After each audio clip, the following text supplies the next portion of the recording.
आज मैं एक्सप्लेन करूंगा एक मनवा जिसका नाम है ग्रेट इमॉर्टल। स्टार्टिंग में हमें एक जगह दिखाया जाता है जहाँ पर कंटिन्यू बिजली कड़क रहा होता है। तभी एक आदमी चिल्ला के बोलता है, हे डिवाइन टाइच 1 अपर रिम का ट्रेजर डिवाइन स्क्रिप्चर लेने का हिम्मत मत करना अपने लिए। हम सभी लोग यहाँ पर जमा हुए हैं, यहाँ से भागने का हिम्मत मत करना। दूसरा आदमी बोलता है, हे ली अगर तुम्हें जिंदा रहना है तो डिवाइन स्क्रिप्चर और अपना इस जगह का 49,000 का सेल हमें दे दो। ली बोलता है, क्या तुम्हें सही में चाहिए? तुम सभी लोग कुछ भी नहीं हो बिना ताकत के। तुम जैसा बेकार इंसान लोग ये डिवाइन स्क्रिप्ट से सीखना चाहता है, फिर तुम लोगों को मेरे साथ ही मरना होगा। तभी वो लोग चिल्ला के बोलते हैं, हे ली क्या तुम पागल हो गए हो क्या तुम पूरा अपर रिम को तबाह करना चाहते हो क्या? तभी ली अपने साथ उन सभी को मार देता है। कुछ समय के बाद वो अपना आँख खोल के यहाँ हवा देखकर शॉक्ड हो जाता है और बोलता है, ये जगह तो प्लानिट अर्थ है ना? मैं तो सभी किंग से लड़ रहा था ना, और उन सभी को मारने के लिए मैं सुसाइड कर लिया। लगता है कि ये डिवाइन स्क्रिप्चर का कोई ताकत होगा। तभी वो सुजाऊ स्टेशन में आ जाता है। वो अपने मन में बोलता है, सुजाऊ स्टेशन, अगर मुझे गलत फहमी नहीं हो रहा है, मैं 20 साल पहले आ चुका हूँ। मैं सही में बहुत ही लक्की हूँ क्योंकि मेरे बॉडी में अभी भी QI बचा हुआ है। तभी उसका फोन आ जाता है, बोलता है ये रहा उसका फोन आ चुका है। फिर वो फोन को रिसीव कर लेता है। वो बोलती है, हे ली कब तक आओगे तुम यहाँ पर? पार्टी स्टार्ट होने में 30 मिनट बाकी है, तुम्हें जल्दी से यहाँ पर आना है। पता नहीं मेरा बॉयफ्रेंड हमेशा लेट क्यों होता है। फिर वो ये कहकर फोन रख देती है। ली अपने मन में बोलता है, हाँ मुझे याद आया कि मैं यहाँ पर किस लिए आया हूँ। मैं इसका घर जाने वाला हूँ, इसका हाथ मांगने के लिए, शादी के लिए। लेकिन उसके बाद वो अपना शादी का मन बदल दी थी और वो एक अमीर लड़के कुन के साथ शादी कर ली। कुन मेरे साथ बहुत ही बुरा काम किया। वो अपने चेले लोग को बोलकर मेरा किडनी को निकाल दिया, लेकिन वो मेरे चेहरे पर एसिड भी फेंक दिया था और उसके बाद वो मेरे ऊपर रेप करने का क्राइम लगवा दिया, जिससे मैं 10 सालों के लिए जेल के अंदर बंद था। मेरा पापा ने अपना सारा प्रॉपर्टी को बेच दिया मुझे यहाँ से छुड़वाने के लिए। जब मैं जेल से बाहर आया उसी समय मैं अपने घर गया और वहाँ पर मेरा पापा का लाश पड़ा हुआ था और कुछ साल के बाद मेरा जिंदगी एक कुत्ते का तरह हो गया था। फिर मैं आखिर में हार मान लिया और मैं सुसाइड कर लिया। लेकिन किसी को लगा भी नहीं होगा कि मैं मरने के बाद कल्टिवेशन के दुनिया में पहुंच जाऊंगा और वहाँ का ज्वाइन ब्लड लाइन क्लाइंट का डिसेंडेंट बन जाऊंगा। पिछले जन्म में मैं डिवाइन वर्नेबल का अपर रिम में था, लेकिन मुझे नहीं लगा था कि लोअर रिम के लोग इतने इविल माइंड के थे। आखिरकार मुझे एक और मौका मिला है। डैड मैं इस बार आपका बदला लेकर रहूंगा। तभी अचानक से उसके गाड़ी को कोई ठोक देता है। ड्राइवर बोलता है, धत तेरी की, क्या ये लोग मुझे मारना चाहता है क्या? वो किसी तरह गाड़ी को रोककर बचा लेता है अपने आप को। फिर वो ली को बोलता है, हे क्या तुम ठीक हो ना? लेकिन वहाँ पर ली नहीं होता है। ये देखकर वो बहुत ही ज्यादा शॉक्ड हो जाता है और बोलता है, ये कहाँ गया? क्या ये गाड़ी से गिर गया है क्या? जो गाड़ी उसे ठोक के गया था वो खाई के और गिरने वाला होता है। तभी ली गाड़ी को आकर पकड़ लेता है और उसे खाई में गिरने से रोक देता है। वहाँ के सभी लोग गाड़ी से उतरकर वीडियो बनाने लग जाते हैं और बोलते हैं, ये क्या है? मैं क्या सपना देख रहा हूँ क्या? अगर मैं अपने आंखों से नहीं देखता तो मैं इस बात पर कभी विश्वास नहीं करता। मुझे नहीं लगा था कि ये पतला लड़का के पास इतना ताकत होगा। दूसरी तरफ ली गाड़ी को टानते हुए रास्ते में ले आता है और अपने मन में बोलता है, चलो मैं सही समय में बचा लिया। मेरा भी ताकत बहुत ही ज्यादा कमजोर है अभी।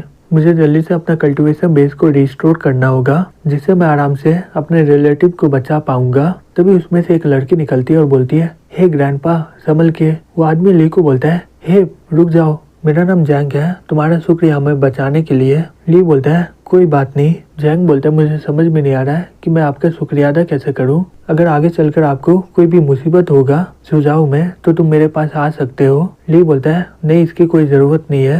तभी वो लड़की चिल्ला के बोलती है, हे रुक जाओ, हमारा फैमिली कभी भी किसी का उधार नहीं रखता है। अब बताओ तुम्हें क्या चाहिए? जैंग बोलता है, हे सो तुम क्या बकरी हो? ली बोलता है, ओ सो फैमिली, अभी मुझे 1000 साल पुराना गिनसेन चाहिए अपने टेंडेंट को कनेक्ट करने के लिए।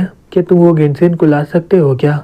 जैंग बोलता है, मुझे माफ करना इसके लिए, मेरी पोती हमेशा से ही ऐसी है। लगता है कि तुम सुझाव से नहीं हो, मैं तुम्हें क्या कहकर बुलाऊं? ली बोलता है, लगता है कि मुझे तुम्हें 2 बार बचाना होगा। सो अपने मन में बोलती है, ये लड़का की नीयत से ही में बहुत ही खराब लग रहा है। लगता है कि ये मेरे ग्रैंडपा से कुछ चाह रहा है। तभी अचानक से उसके सामने से कोई स्पीड से भाग रहा होता है। सो वो चिल्ला के बोलती है, ग्रैंडपा संभल के।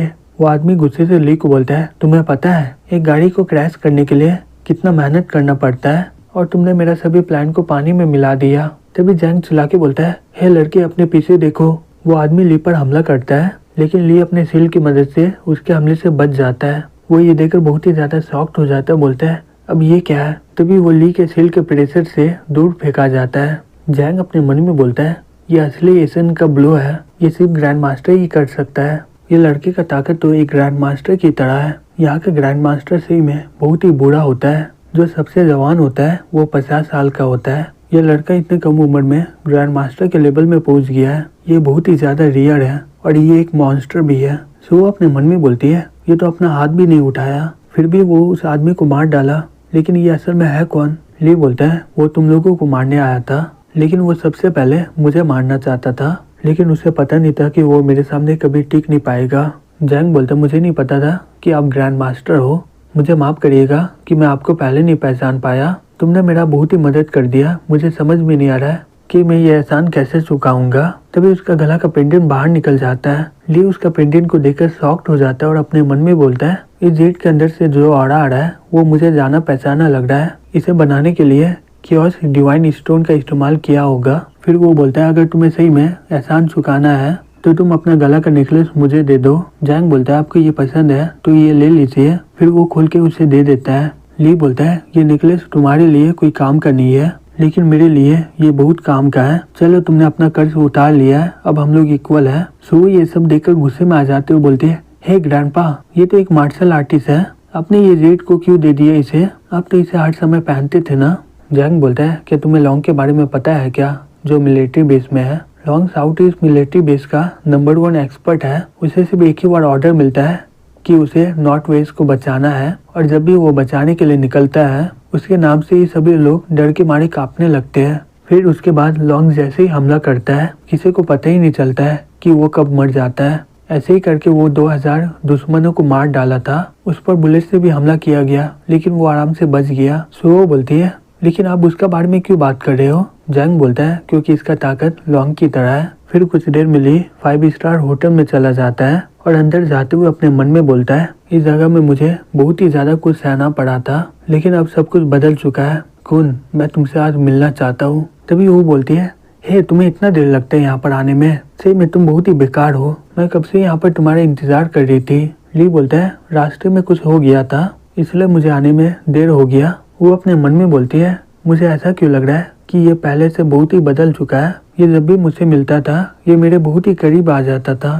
तभी वहाँ पर एक लड़की आ जाती बोलती है, हे हु, यही तुम्हारा बॉयफ्रेंड है ना जो कंट्री से है? ये तो गरीब लग रहा है, फिर भी इसके पास हिम्मत है कि ये यहाँ पर आ गया है। अगर मैं तुम्हारी जगह होती तो मैं यहाँ पर कभी भी नहीं आती। वो बोलती है, हे बस करो अब। ली अपने मन में बोलता है, ये लड़की का नाम जू है, ये लिटरेचर की टीचर है, पिछले जन्म में ये मुझे बहुत ही नीचा दिखाई थी।